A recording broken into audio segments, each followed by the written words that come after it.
কষ্ট করে আপনাদেরকে বলতে চাই, এখানে কোনোদিনও আমার মেয়র হওয়ার, মেয়র শপথ নেওয়ার বা ক্ষমতা গ্রহণ করার উদ্দেশ্য অথবা মূল লক্ষ্য ছিল না। আমরা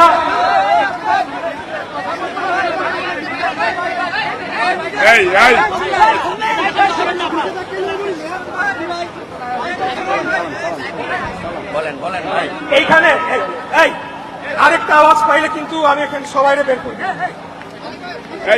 আমি গুরুত্বপূর্ণ বক্তব্য রাখছি ঢাকাবাসীর উদ্দেশ্যে এবং এখানে জাতীয় সকল মিডিয়ার মাধ্যমে দেশবাসীর উদ্দেশ্যে কিছু গুরুত্বপূর্ণ বক্তব্য রাখতে চাচ্ছি। দয়া করে আপনারা মনোযোগ দিয়ে শুনবেন।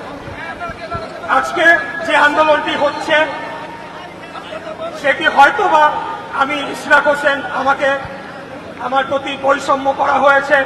আমি আদালতের রায়ের মাধ্যমে আমি যে মামলাটি করেছিলাম আইন মেনে সেই মামলার রায় পেয়েছি। এখন আইন অনুযায়ী আমার এতদিনের শপথ নিয়ে বসার কথা সেটা দিচ্ছে না। সেটার জন্য হয়তোবা আপনারা অনেকে মনক্ষুণ্ণ হয়েছেন, এসেছেন। কিন্তু আমি আবারও বলতে চাই, আজকের এই আন্দোলন কোনো এক ব্যক্তির ক্ষমতা অথবা কোনো একটি পদের জন্য লড়াই নয়। আজকের এই লড়াইটি নির্ধারণ করে দিবে যে এই বছর ডিসেম্বর মাসের মধ্যে আমরা আদৌ একটি জাতীয় নির্বাচন, যেখানে জনগণের সুষ্ঠু সঠিক ভোটদানের মাধ্যমে এবং সঠিক গণনা এবং ফলাফল ঘোষণার মাধ্যমে একটি জনগণের সরকার প্রতিষ্ঠা হবে। আজকে যে ঘটনাগুলো ঘটেছে ইতিমধ্যে আমি সবকিছুই মিডিয়ার কাছে বলেছি, আপনারাও দেখেছেন। আমি খুবই সংক্ষিপ্তে আপনাদেরকে পুরা বিষয়টা আজকে বলতে চাই, খুব সংক্ষিপ্তে, কিন্তু আপনাদেরকে বুঝে নিতে হবে।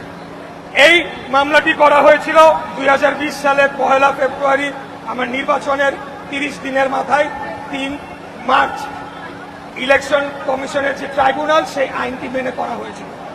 দীর্ঘদিন যাবৎ কোনো প্রতিকার পায় নাই, দেশে আইনের শাসন ছিল না।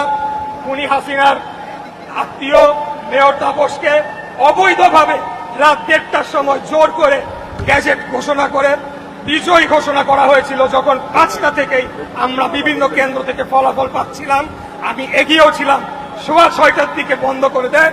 রাত